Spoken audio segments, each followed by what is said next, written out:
Well, good morning again. This is Mary Lee from Earth Mother Health Foods. And the name of my story this week is Those Who Walked Before Me. And I would like to introduce the replicas of those who walked before me. I'm sitting here in this Indian gallery room surrounded by these porcelain people. And they are the ones that represent my family members who, once walked this earth too. I'd like to introduce you to the oldest one here. Her name is Nancy Hayward. She was French Canadian.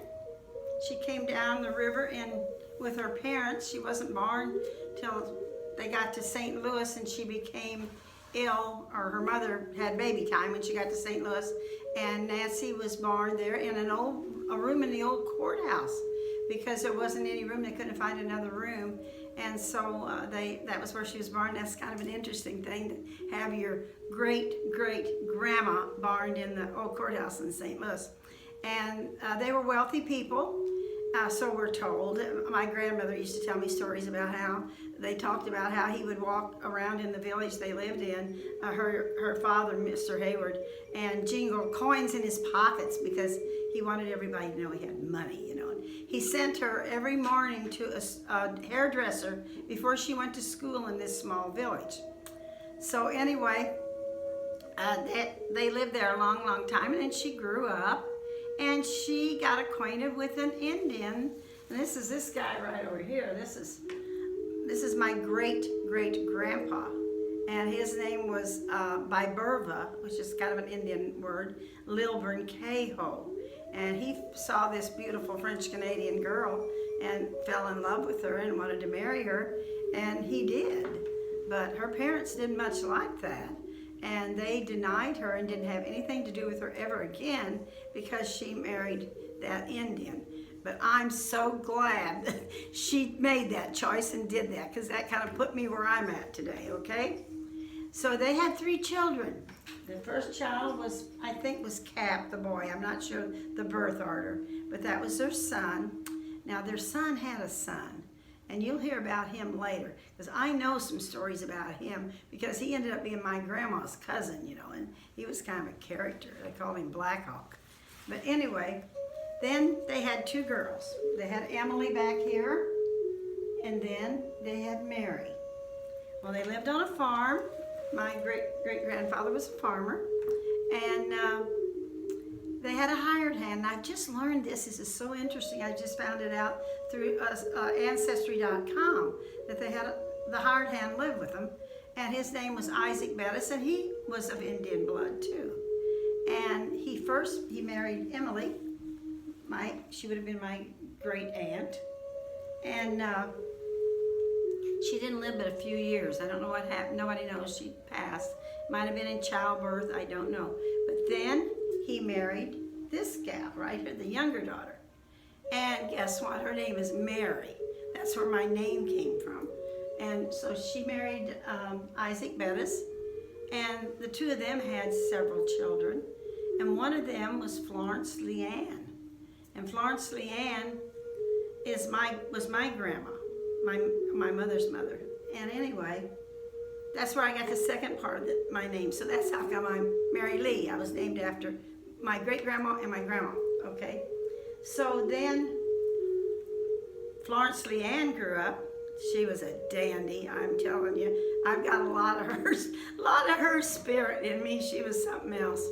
But anyway, she grew up and she married this guy almost directly from France. His parents came from France, John Philip Maugry. And they lived, she grew up, my grandma, even my mom lived on Calico Island over in Illinois, on the Illinois side of the river. That's where she operated her midwife, as an adult, and delivered babies all over the whole river bottom. Everybody knew about her, what a wonderful midwife she was. And I've actually got herbs at my house that I've collected from that island. The island's about 40 acres, and I used to think I'd like to own it, but that probably would never happen. But anyway, it's still fun to have some of the same medicine from some of the same plants that she doctored with. And Anyway, my grandma, after she married my grandpa, they had children. They lived in Crystal City, across the river from the island, from Calico Island. And one of their children was named after a character in a book. Now you'll hear this in another story, because I've written a story about the day my mama was born on Calico Island. And that might be next week. I might do it next week. And it's kind of a cute story, and or at least people like it. And but anyway, my grandmother was reading a book, and she named my mother after one of the characters in the book, and her name is Muriel Caroline Maugry. And then she met this tall, dark, and handsome guy named Edward Leroy Johnson, who went by the nickname of Blue Eyes because he had such beautiful blue eyes. And the two of them became my parents. So that's from whence I came, you know. And these are the folks that walked before me. And I want to tell you a little bit about going to Illinois. And we would do a part over there. You want to stop a minute? Okay. Doing a little adjusting, technical adjusting here, okay? But when we would go to Oklahoma, before they had the stomp dance at Bayan, and we got acquainted with a medicine man there. His name was Smith, and he was an awesome person. And I learned so much from him, and actually he learned stuff from me, because we got to where we could figure out the names. He had an Indian name for an herb, and I would know the other name for it. And I got to where I took medicine up to him sometimes that he couldn't get, and he was so grateful for that. We really became good friends. But anyway, and he was always at Bayan at the stomp dances, and that's where they've kept this sacred fire. And one of my stories is the sacred fire, where they kept the sacred fire going there. They brought pieces of wood from their sacred fire that they kept going down south before they were moved by gunpoint to Oklahoma, and they brought that with them on the Trail of Tears. They claim this is true, and it wasn't live coals. I once was told that, but I've learned since it was just pieces of partially burnt wood, and they kindled that and started this sacred fire going there and Bayan, in that area where the stomp dance is. And they have what they call a fire keeper, and it's one of the natives who will just take that job over. And what they do is they start a fire. They started a fire in 1838, and supposedly it's been burning ever since then, because they bring the fire home from some of the coals from the stomp dance, keep it in a stove, and they just kindle it daily to keep that alive. Because their tradition was way back, they thought that they needed that fire, the smoke, to carry their prayers to the Great Spirit. See, they always believed in something higher, you know. They didn't have Bibles and stuff like we have today. But I don't know a native now that's not Christian. I mean, all of them I know are Christian and believe in Jesus and all that. But a long time ago, they had to believe just in what they could, you know, believe in. But they always knew there was a higher power, and they believed that smoke took their prayers to God. But they called him the Great Spirit. And so that goes on. And it's not a real big fire, but I've been out there, I can't even tell you how many times. And there's something so spiritual there, just so real. It just, as soon as you walk into the grounds, you feel you're surrounded by it. And I remember one time my sister and I were lying on a blanket just on the ground listening to the stomp dance, and she said, you know what, it doesn't get much better than this. And really it didn't. It was just so awesome. But anyway, back to tried to bring the sacred fire to Prairie du Rocher, Illinois one year when we had this, we did a reenactment at this historic house called the Creole House in Prairie du Rocher. And my really good friend and kind of like a daughter, next of kin person, Lorianne Umdenstock, was the director of it. And she just is a great person at this. And we did it for years. It goes all the way back to 2004 when we started doing those. We did them every October, the whole month of October. And what they would do, they would take history and make it into a play-like thing but it was actually true. You know, it wasn't like, you know, some of the stuff they do for Halloween is kind of goofy, you know. But this was real stuff, you know, that had happened, and it made an awesome play, and we had so much fun. And I got to do it with my granddaughter every year, Damiana, and oh, that was so just wonderful time that she and I spent together over there. And it was at the Creole House there in Prairie du Rocher. And one year we did one called, it was like when the wheat got tainted somehow. I don't know how that happened, but it caused a certain kind of mold, and it would cause people to hallucinate and, you know, kind of have just sick, you know. And anyway, we played that part one year, and we played like we were those people. And I was a crazed Indian woman, and let me tell you, that wasn't really hard for me. I can do that real easy. It was just kind of halfway there already, you know. But anyway, so I'm playing that part, and but speaking, I only know a few Cherokee words, you know, so I'm trying to pretend that I'm full-blood Cherokee or whatever.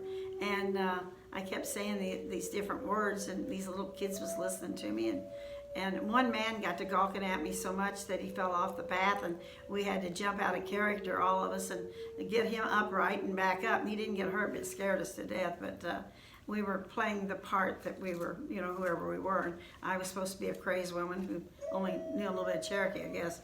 And so anyway, that was the year that we did that sort of thing, St. Anthony's Fire, that was called. Then the next year, we did the Sacred Fire. And oh, that was awesome. And the whole thing was set up like a village. The grounds we had there to work around, that Creole house. And we had all different kinds that we had. There was a blacksmith, a coffin maker, a shoe cobbler, a stonemason, and a nearby gypsy camp.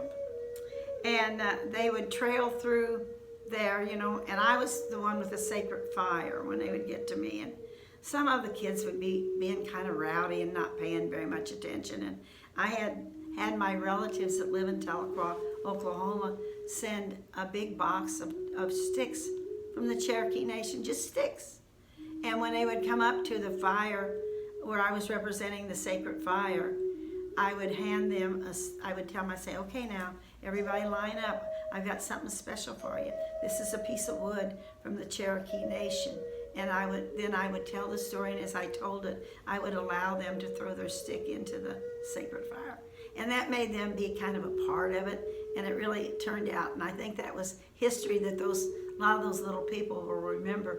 But the funniest thing happened when the very, very first tour that came through, this little girl kept looking at me, and she said, "Boy, you've really learned a lot of English since last year, haven't you?"